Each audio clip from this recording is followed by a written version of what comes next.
அன்பார்ந்த முருக பக்தர்களுக்கு வணக்கம். நான் ஜெயம் கோபி. ஆக்சுவலாக ஜூன் 2ஆம் தேதிக்கு அப்புறம் தான் நான் சில விஷயங்கள் பதிவு செய்யணும் அப்படின்னு சொல்லி எடுத்து வச்சுருந்தேன்.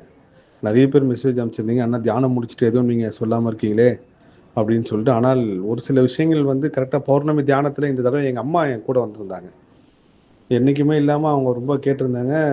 தாய் மூலயமா ஏதோ ஒரு விஷயத்தை இறைவன் உணர்த்துறாருன்னு சொல்லி போகிறப்போ நான் எங்கள் ஃபேமிலியில இருந்தால் என்னோட கர்மாராய்ச்சி நான் தொடர ஆரம்பித்தேன். ஏன்னா முதல்ல நம்மளதை பார்த்தா தான் மற்ற எல்லா விஷயமும் தெரியுன்றப்போ எங்கள் கூட தொடர்ந்து ஒரு பிரச்சனை ஒவ்வொரு தலைமுறைக்கும் வந்துகிட்டே இருந்தது.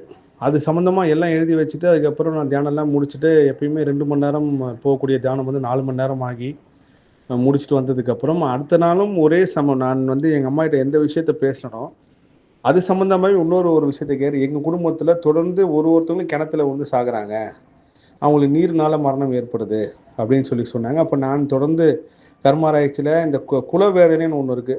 பரம்பரையாக அந்த சாபமாவோ இல்லை ஏதோ பாவமாவோ இல்லை ஏதோ ஒரு விஷயம் எல்லாமே நம்ம முன்னோர்கள் செஞ்சதை நம்ம செஞ்சது தான். அது சம்மந்தமாக தேடி படிக்கிறப்போ இந்த விஷயம் பார்த்தோன்னே இதை எடுத்து பதிவு செய்யணும் அப்படின்னு சொல்லி பதிவு பண்ணியிருக்கேன். இன்றைக்கி கூட ஒருத்தங்க அவங்க குடும்பத்தில் தொடர்ந்து கேன்சர் அந்த மாதிரி ஒரு மருத்துவம் சம்மந்தப்பட்ட துறையில் ஏதோ ஒரு பெரிய நோய் ஏற்பட்டு இறக்குறாங்க.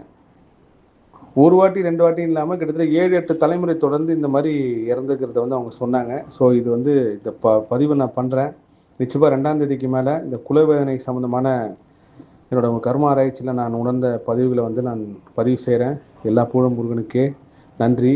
இந்த மாதம் 21ஆம் தேதி பழனியில் முருகர் நிகழ்ச்சி நடக்குது. கண்டிப்பாக நான் கலந்துக்கிறேன்.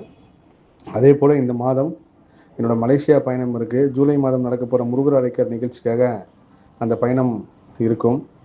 எல்லா புகழும் முருகனுக்கே. நன்றி.